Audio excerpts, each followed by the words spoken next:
Good morning, everybody out there. It is 9 o'clock on a beautiful Friday. This is Joshua, Backdoor from Bronson Coffee Roasters. I am here with you today in my home in Burien, Washington, and we're going to be talking with Bob again today. We've done something interesting. So you know that last week we began a breakdown, or we began doing some deeper dives into some of our coffees. One of the coffees we did a deeper dive into was our kind of flagship roast. One of our flagship roasts, Dancing Goats, the namesake of our coffee bars, and often the first coffee lots of folks think about when they think about Backdoor from Bronson. So what we wanted to do is, we got some good response from that, so we wanted to bring Bob in to talk a little bit about the coffee itself, a little bit about its components and blending in general, but also to talk about how it is he works with his team across two different roasteries as they work on making sure that the blends stay in that kind of that pocket, that sweet little spot we want them to be, so we can recreate that cup profile from week to week, month to month, year to year. So I'm going to bring Bob in now just to say hello. Hey Bob, how are you doing? Hey Josh, good morning. Good to see you. How are things down in Olympia right now? Thanks for having me. Yeah. Things are good. It's sunny. Spring. The grass is growing faster than I'd like it to be. So, but that's somewhat therapeutic to go out there and get the push mower going and almost an acre. Do you have a push mower for an acre? Yeah. There's a lot of topography that needs to be navigated. So riding mowers out of the question. Wow, that is brave. Okay, like I said, it's good exercise. It's very very very therapeutic. Okay, well, good for you. Well, this will be a nice break then for you to aside for a little bit and drink some coffee with me. Hey, back at it. As always, I look forward to talking with you and anyone else that's joining. So, yeah, thanks for having me. My apologies on missing everybody this past Wednesday, but hopefully I can make it up this lovely Friday morning, or afternoon, depending on where you're at. So. Yeah, thanks, Bob. So I was just telling folks that what we have here today is a kind of a breakdown of a blend. So we've talked a little bit as we've dived deeper into some of our coffee offerings in our catalog about single origins and blends. And we've discussed with the folks watching how blends are a combination of origins or even different roast profiles maybe within an origin that we work on, that you and your team work on to kind of create a consistent experience. So I mentioned that to you, and then we talked about Dancing Goats as as a kind of a prime example of a blend that we work really hard on. Yeah, so obviously we're gonna do that deeper dive into Dancing Goats today. I wanted to talk about what some of the components are. You mentioned consistency, and one of the things we're always talking about and working on is consistency from our Olympia roasting facility to our Atlanta roasting facility. Most of the time we have the same green inventory in those locations. However, there are times where the coffee itself, the green coffee itself, might be a little different. And in the spirit of agriculture, there could be some differences. So we're always trying to just mitigate what those are, and make sure that we're staying on par with each other. So yeah, so I have. So one of the things we do is we usually do what we call our Olympia Atlanta Exchange. We take samples of a coffee every other week usually, and we'll pull those ingredients aside on a Monday morning in both locations. Set up two sets of those samples. So one will get shipped to Atlanta, or one will get shipped to Olympia, or vice versa. So each location will then have a set of samples from both roasteries that will set up and cup side by side. And the way we do that with these blends is, like we said, we break down the individual components, we taste the individual components on their own, and then we'll go ahead and taste the blend as a whole and just make sure that it's fitting profile and what our intended purpose is.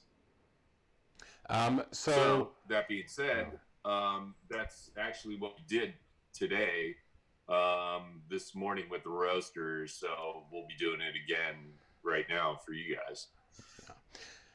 So a question I have. So when we're talking about comparative cupping, I remember when I first started at Batdorf and Bronson, and I would come into the lab and I would see the team in Atlanta with, you'd have your cups laid out, they'd have their cups laid out. That's almost like something that we can learn more about now in this world we're in right here, right? Because you really have folks in another part of the country through essentially like a Zoom call, tasting a coffee. Yeah. You're tasting a coffee. Yeah. How is it that your teams are able to, like when we're talking with customers and we start talking about flavor notes and whatever, body and mouthfeel, what is it that, and this is a deep topic, so you don't have to go too deep into it, but what is it that you do when you're in two different areas attempting to kind of get that benchmark set for what you're experiencing in two different places when you're trying to like make sure that the coffee has a unified experience in both those places? Yeah. So I mentioned that there could be just some differences in green coffee inventory. Hopefully that's not the case. But technology obviously being what it is, we have had the ability to do this kind of as a video conference meeting for years, which is what we've been doing. Our primary goal when we're looking at these components is we're looking at that kind of degree of roast and just making sure that we're kind of fitting in with each other. And then, obviously we talk about blends in terms of you try and make the blends greater than the sum of the parts. So this is why, some percentages, tweaking percentages just little by little can have big impacts in the blend. This is something I'm sure maybe not so much with our all year coffees like Dancing Goats, Whirling Dervish, but every year when we're working on the new holiday blend recipe, Josh, right? You can really, people get an idea of just how, okay, well, let's go 5% more of this coffee or 10% more of this coffee or reduce this one. Or, a great example today that we're going to taste is the Sumatra. That's part of the Dancing Goats blend. And, there was a time where we had a lot more Sumatra in this blend. But the Sumatra that we've been buying the past, while, few years, 5-6 years, whatever it's been, is definitely has the ability to really show itself in a blend in smaller quantities. So we've had to kind of reduce that quantity of that coffee and sort of fill in with some other things in order to maintain that, little bit of earthiness that you'll get from the Sumatra, some herbalness, but not have it really overpower the blend, even in pretty small percentages. So those are the types of things that we're really paying attention to. So my water's ready, so I'm going to go ahead and pour these, and we can chat while. So absolutely, yeah. Yeah, so I mentioned Sumatra, so the other Los Placeres, that's the dark component of the blend. And then we also have a Tarrazú Costa Rica SHB, and we also have a Brazilian coffee from one of our newer producing partners that I can talk a little bit about as well. So those are at least the four components we're gonna taste today. And like I said, I'll get some water on them, and then we'll keep chatting. Sound good? That sounds great. Yeah, I'm gonna go ahead and folks, you'll see that I'm gonna have some coffee too. I know I don't have the components broken down, but I do have some Dancing Goats, and so I'm just gonna make myself a nice little clever dripper of this. And I want to remind everyone that we're going to be doing a Brew Together event on the 30th. And I want everybody to, if you get an opportunity to run over to our VIP page, which is the Batdorf Boosters VIP page. And that's kind of where we're hosting this brew together. We're all going to be using Brew Method and the Bolivian coffee for a brewing event on the 30th. So check that out and look for the event on these feeds. We'll make sure that we're inviting people to come do that with us. It's going to be fun. Again, just attempting to mimic what Bob and his teams across on both coasts have learned how to do, which is share coffees remotely and have an experience around them. In this case, one that is part of the way we do business. Bob, can you hear me okay? Yeah. How often do you do kind of, I guess I would just call it like a recipe check for the components of Dancing Goats, and for how you talked about making changes with the Sumatra. Like how often do you have to be going through this process in order to make sure you're on top of those issues? Well, in addition to these, sorry, looking for my spoon here. Found it. In addition to the exchange cupping that we're doing our daily production cupping, which, basically we take a sample of every roast we do every day, and then the following day the roasters will line them up on the cupping table and taste them. And that's usually the place where if there's something changing or if something's not performing the way that we feel like it should be, we'll notice it on the table of the daily cupping. If there's something that we then believe could be having and I'll just say impact. I'm not going to say negative impact, and I'll show you a good example of what I'll call, positive impact that sometimes people perceive as change.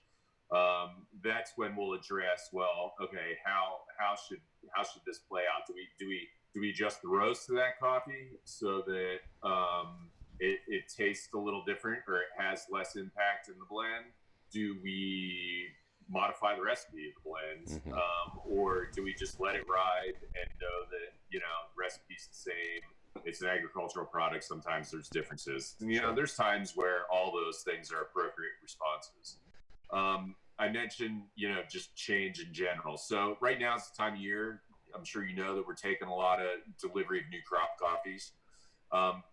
Without a doubt, the time of year that and once again, I'm not going to say I hear the most complaints, but I feel like customer service gets the most calls in terms of perhaps the coffee tasting different, is usually this time of year when we start rolling into some of those new deliveries of coffee. Right. So one of the things we do to help mitigate that, or to make those changes less noticeable, is we'll often take the current crop or what coffees we've had in-house, and we'll blend them, not green, of course, but post-roast. So, for example, a blend had 40% of the Costa Rica Tarrazú. We could then go 20% with the current crop, and then 20% with new crop that just arrived. Blend those coffees post-roast together to help kind of ease that transition into the new crop coffee. So, 1 week you're drinking Dancing Goats and it's got all this coffee, and then the next week it's got all new crop coffee. Yeah, you're gonna taste. It's gonna taste different. So, really, just trying to make those changes as subtle as possible. That seems like an amazing science, actually. What's that? It seems like you never stop drinking coffee, is what it seems like. Yeah. This is the business we're in, Josh. We keep drinking coffee on a daily, regular basis. All right, I'm gonna go ahead and break, and I'll kind of keep chatting a little as I go through these. But like I said, I got the Costa Rica Tarrazú, Nicaragua Caceres, Sumatran coffee from the Lake Toba area, and then the Brazil from the Campos Altos, from a farm called Fazenda Zerinha. Okay, I'll be right back. No worries. So, folks, you'll know that as Bob is talking about all those components, a lot of those names might seem really familiar, of course, right? Because most of those coffees are coffees that Bob's sourcing because they obviously hit standards and qualities that are necessary for us to be able to stand behind them. So they're coffees that we carry, and then we put them into these blends. So as he's noting those out, you'll a lot of those names kind of pop into your head. You've seen that before, right?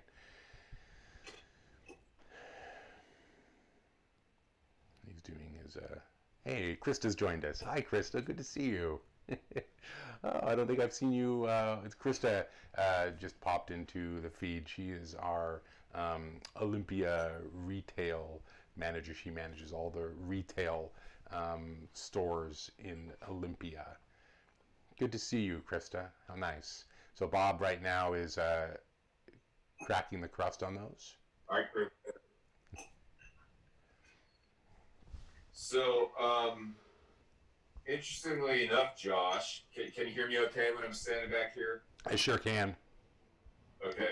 I recently read an article about how, so, when we're always kind of talking about trends in specialty coffee, and obviously for the longest time, the trend was single origin coffees, single origin, whether meaning just from a specific farm or producer, and everybody's just, people kind of frowns, to be honest with you, a little bit on some blends.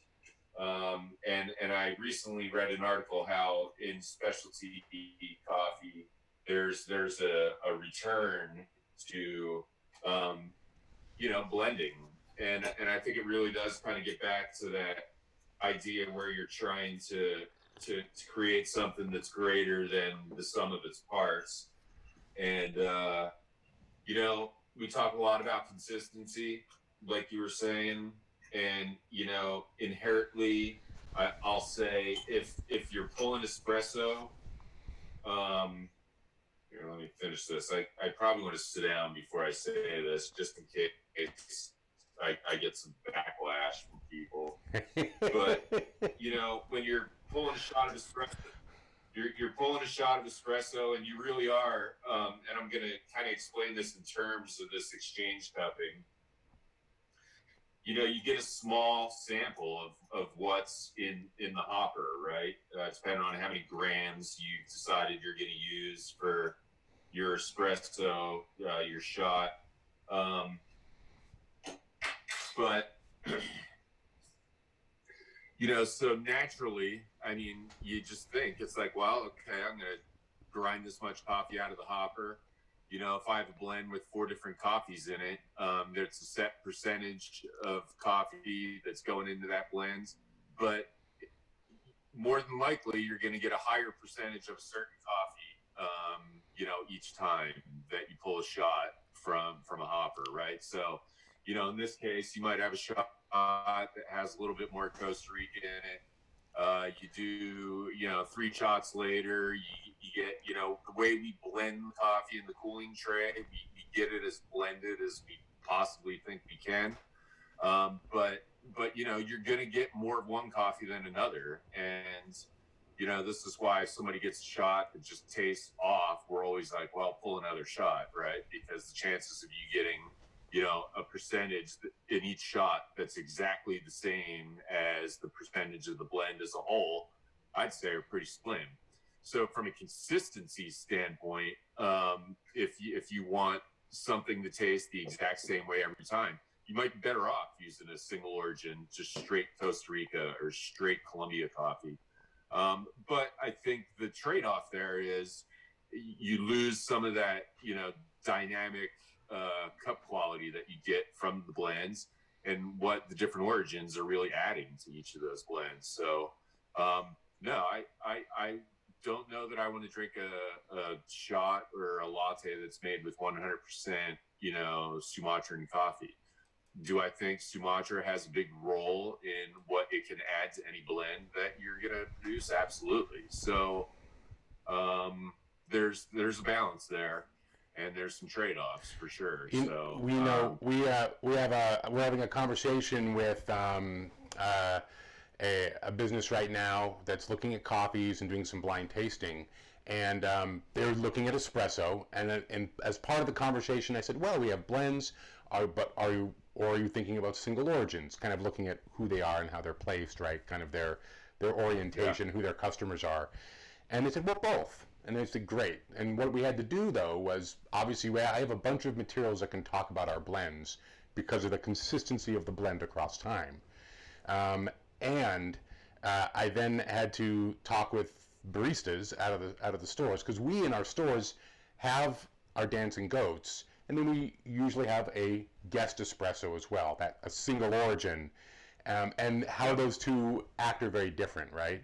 And so that element that we had to call out when I talked to this customer was, listen, I need to check in to talk about what they're looking at as far as producing these as single origins, right? Because it does take a little bit more management, because within that one type of coffee, there's going to be some notes and some aspects of it that you're trying to maybe mitigate through the espresso method, right? Whereas a blend in that sense is more forgiving, right?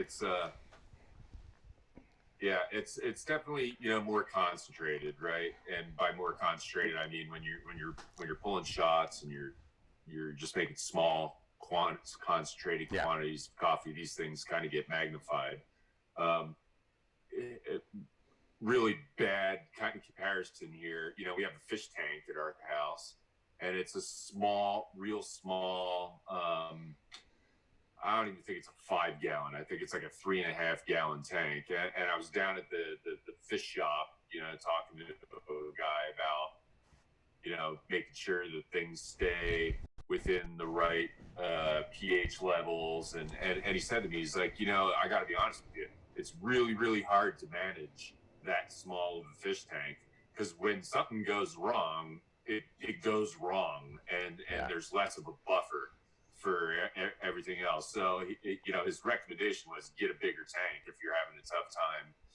And I'm not saying making espresso is like having a tiny fish tank, but making espresso is a very small concentrated version of coffee, right? So if something tastes wrong, it's gonna taste horribly wrong. We can even remove wrong from the conversation and just talk about a specific aspect of like brightness, maybe. Sure. Some folks love bright coffee, others do not. And so if we're talking about a bright coffee, that might really appeal to some folks. It might not to others. And when we put it into the espresso methodology, it's only going to make that brightness. It's going to highlight it differently than what would happen with a blend, right? Oh yeah, absolutely. This is All right. Well, how do we want to do this? I'm going to taste some coffees here. You said you're just. Let's talk a little bit about why. So Dancing Goats history here is current owners Larry and Sherry Shalane owned the Dancing Goat Espresso Company in Olympia back in the late '80s. Batdorf and Bronson was a roasting company that made this custom blend for that cafe. They ended up buying the business, and that was kind of Batdorf and Bronson and Dancing Goats. I always like to just give a real quick and dirty version of that story. I know sometimes people aren't aware of how Dancing Goats and Batdorf and Bronson are related, but that's kind of it in a nutshell. And then now we're at the point where, yes, it's our flagship blend, but it's also our retail brand, right? It's the name of our kind of retail establishments. And, the history, Dancing Goats, it ties back to the discovery of coffee in East Africa, the Arabian Peninsula, current day Ethiopia, with Kaldi, the goat herd who saw his goats out there in the field munching on these fruits off of a shrub, and they proceeded to get all excited and get up and dance, and that's the history of the name there. Just real quick, wanted to throw that in there in case any of our people joining us were not aware of why the name and why the connection with Batdorf and Bronson. Yes. Yeah, yeah, that's always good to remember that, and also to let folks know, who know our coffees and our cafes, why we have Backdoor from Bronson coffee roasters and the Dancing Goats coffee bars or espresso bars in some places. That's why it's because that Dancing Goats really was the first of our retail experiences, and so we've just continued that Yeah. as we built out in both Atlanta and Olympia, and Tacoma soon. We're still moving forward. Yeah, exactly. So, yeah, so our flagship blends, it is our best selling coffee for sure. Rightfully so. We always say performs great as espresso, performs great as drip coffee, sweet, chocolatey, all these things that we really look for in cups of coffee. There's a little bit of a, fruit aspect to it as well. But once again, what we're really shooting for is just balance and something that's you're going to want to drink all day and it's going to taste good all the time. So let's. I'm going to go see if we're still hitting the mark with the coffees that are on the table right now. Yeah, let's How's do that it. sound? And while you're up doing that, I'm gonna switch us over to. While you're doing that, I'm going to be looking at the Dancing Goats blend online here too. So, be making sure folks know Okay. where All right. that is online to Let's, get it.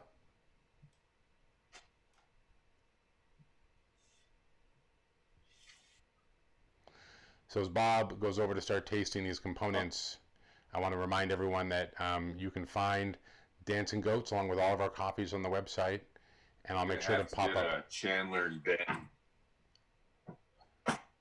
What's that? I'm gonna have to get Chandler and Ben to incorporate my fish tank analogy into their training.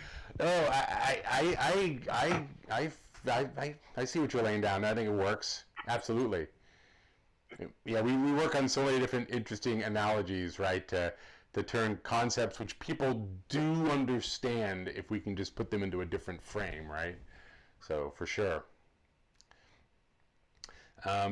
So I just want to again point us to the website here. When you go to Dancing Goats Blend, you can always look at the detailed coffee report, which Bob writes. He writes these for almost all of our coffees. I always make sure to let you know about those. I think they're a really valuable tool.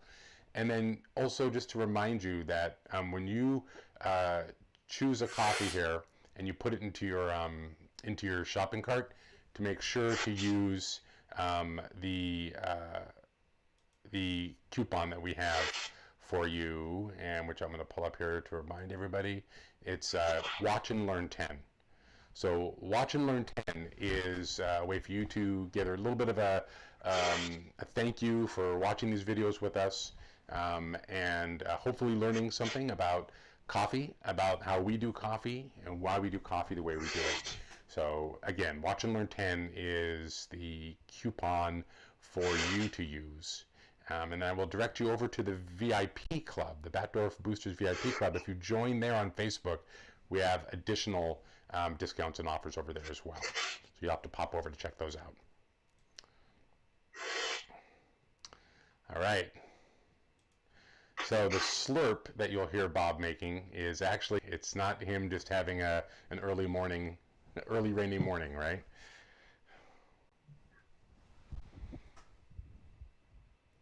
Okay. Yeah, no, that's aspirating that coffee and the different parts of my palate, so I have better taste perceptions, right? We talk about the tongue map and where we perceive different flavors and such. I don't know if that's been proven or disproven. I'll say disproven. I think what people do all generally accept to taste different things on palate. You might pick up, bitter on the sides of your tongue. You might pick up sweet on the very front of your tongue. That's not necessarily the same for every person, but point being, touch all parts of your palate, then you're more likely to have a greater flavor experience. So that's the goal behind the slurp. Anyway, so The Costa Rica that's on the table here is a new delivery. It's new crop coffee, and it tastes delicious and wonderful. A lot of just fresh, tart cherry, just good, clean, crisp, almost a little bit of an apple-like acidity. Yeah, I'm really, really pleased with how this coffee's coming in this year. I think we've, discussed it a little bit in the past when we were tasting some of those, pre-ships. Central America in general, I think from a quality standpoint, is having a pretty good year. We're seeing a lot of the effects of leaf rust and from 5-6 years ago with a lot of the renovations that occurred really kind of come online and come to fruition literally this year and a little bit last year as well. So you're getting just good, young, strong trees that are really developing fruit well. A lot of sweetness, good ripening. So yeah, I'm pretty excited for these deliveries this year. The Brazil, I mentioned it being a little bit new in the stable in terms of a horse that we're going to take out on Derby Day. But we have kind of a budding relationship with producer in the Campos Altos area. And this was the first year that we took a delivery of that coffee. And I'm really happy with how things hopefully it will continue here. Obviously it's a strange time.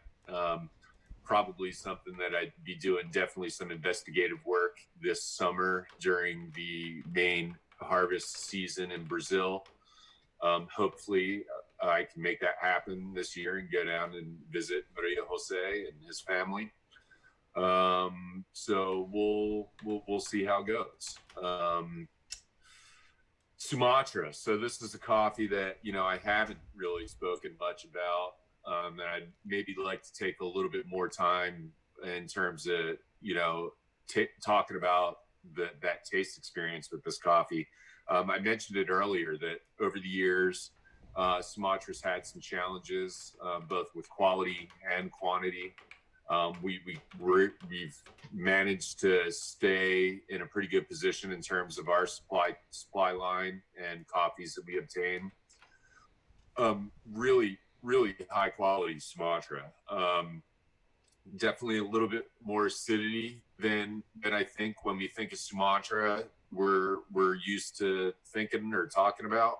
And I think this is one of the reasons we've had to really tone down the amount of that coffee that we're using in this blend in particular, if not some other blends as well. It's real, people describe it different ways. I'll say herbal. It has kind of sometimes that sort of bell pepper, maybe a little bit of like Anaheim green pepper flavor to it. A little leathery taste in at times, but a nice clean leather, not, like dusty or dry leather. And just real soft, real soft kind of velvety mouthfeel to it, especially as it cools off. And I think, historically, that's kind of what you're hoping to add or enhance blend with when you're adding Sumatran coffee, if not some Indonesian coffees in general. They tend to, at least in idea, have that sort of higher body, big, full mouthfeel. And hopefully you can, those positive attributes are what you're going to add and have show up in your blend. And then lastly, the dark roast component that we find in that coffee. It's a French roasted Nicaraguan coffee, and I've talked about this one before.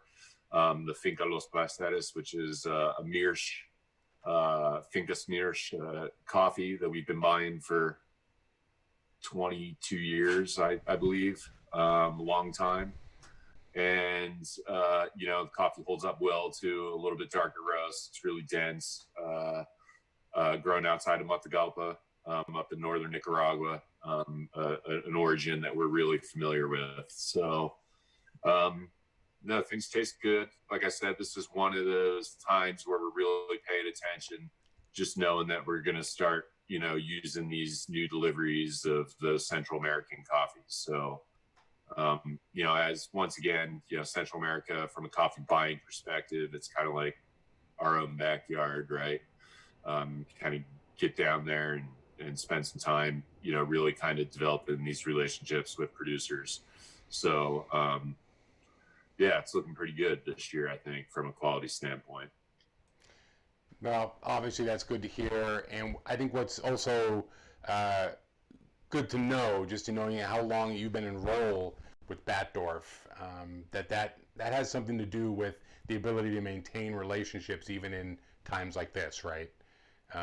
Because this is hard for a lot of folks with limits on travel and travel in question. But I think the time, kind of the goodwill bank account that you've been able to build up, and that we as a company are able to build up, is probably going to serve us well through a time like this, right?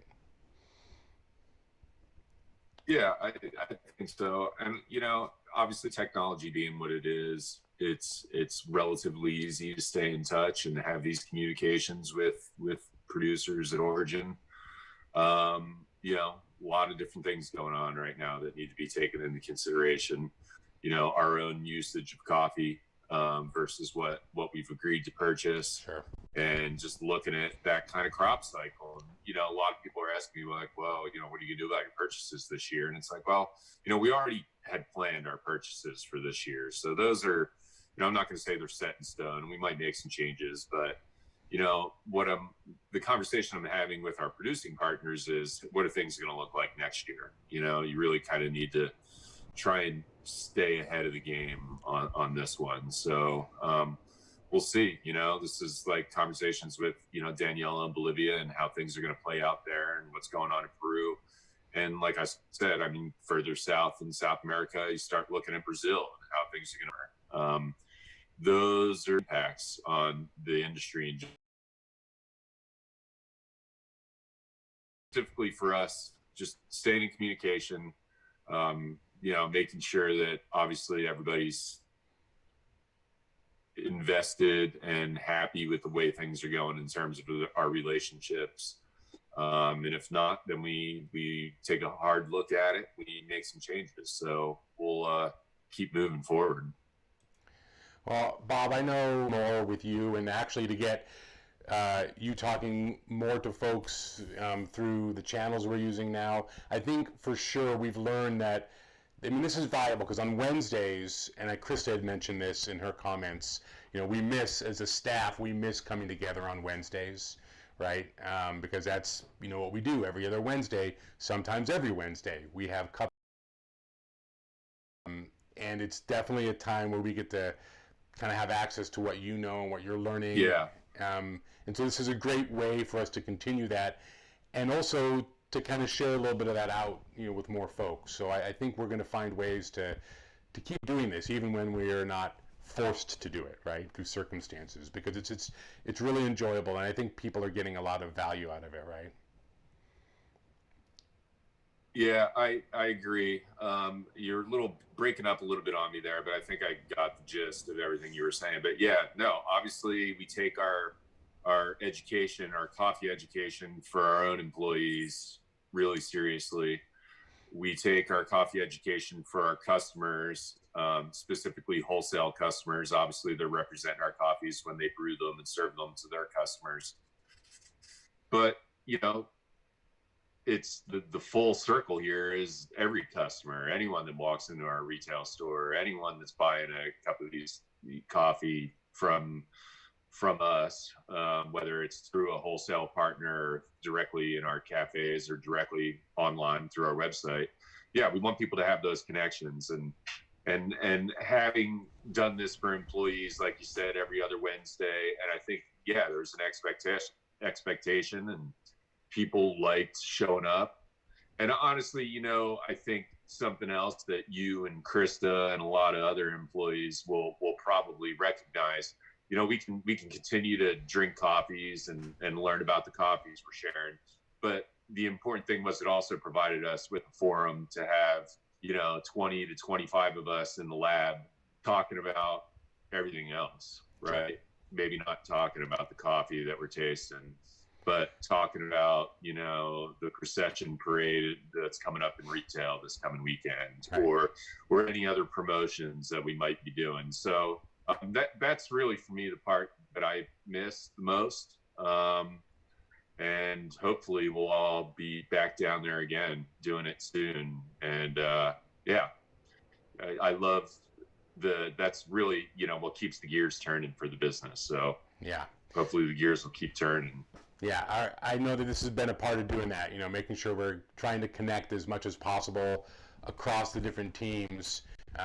That's absolutely been valuable for me.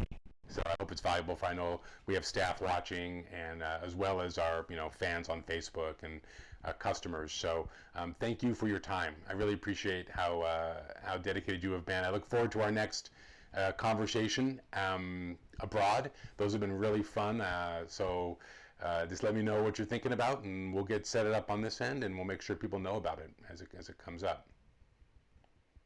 Okay. Yeah, I'll let you know here shortly who to expect come zooming in internationally next. Let's see if we can break the bandwidth. Bob, thanks so much. I'm going to say goodbye to you. I'm going to have a few more. I have a few words right. for the folks online here after Bob signs off. But you have a great day. Love to your family and your dogs, and go out and mow the lawn. Yeah, right. Yeah. All right. Appreciate it. You bet. Bye-bye.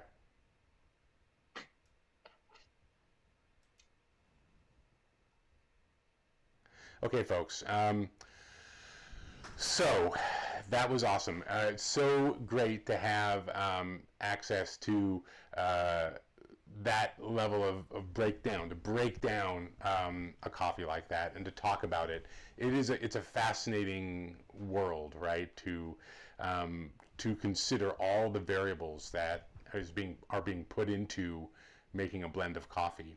That it's going on every day, and it's still going on every day, right? This is the place where I do the appeal, and I thank you for your time. And I also ask that if you have not tried Dancing Goats, to please avail yourself of our coupon here for 10% off of that purchase. I have to do that. I have to make sure you know about it. There it is. Watch and Learn 10. You put that into the coupon code area when you make the purchase, and that gets you a discount and helps you enjoy the coffees. Maybe you want to try some of the other coffees you heard Bob talking about. The Sumatra, I put in the links there as well, right? So maybe you haven't tried a Sumatra. Maybe you haven't tried our Sumatra. I do recommend that you give it a try. I'll be honest. I'm not a fan of Sumatran coffees before I started working for Batdorf 6 years ago.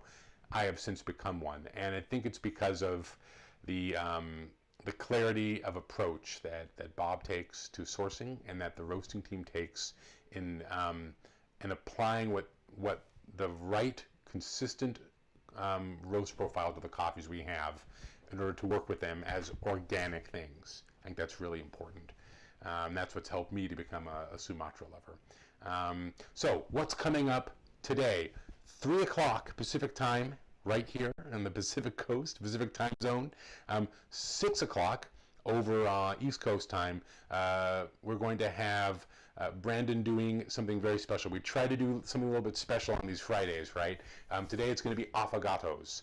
What's an affogato, you ask? Oh, glad you asked. It is a little bit of ice cream with espresso, often gelato, technically maybe, but ice cream with espresso poured over it. It's going to be delicious. So tune in for that, become inspired. And then we can also find ways to experiment with drinks. If you have ideas, send them in via the comments here, or today when Brendan does his show.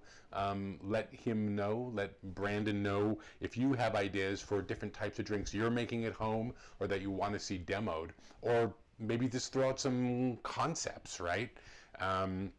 We love that kind of stuff, especially for Fridays as we look forward to the weekend to do something a little bit special. So tune in for that. And then I wanted to remind everyone that next Saturday, we're going to be having that Brew Together event, and you can get that by going over to our Facebook page, which is the Batdorf Booster VIP page. You can check that out there. And when you go there, you'll see that we also have some special discounts that are available just to members of the VIP page. So I would recommend, if you like following these, we repost all these videos occur over there as well, so you can watch from that platform also. Thank you so much for your time today.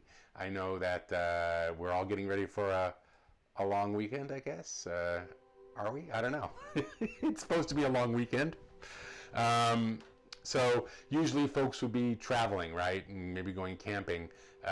So we're turning our deck into a campground for this weekend. We're going to be doing our own 3-day weekend camping, but we will have a show on Monday. Don't worry about that, even though it's a holiday. We'll figure out something fun to do. Maybe it will involve s'mores and coffee. Yeah, that's a good idea. And Brendan reminds me to say that there is a contest associated with the Brewing Together event, right? You get some coffee from us, we brew it together at the live event, and then there will be a prize of 6 months worth of coffee, a 6-month subscription, as it were. So be sure to go check that out. Have a great weekend. Take care, everybody, and look forward to seeing you here and as we move into the next month. Here comes June.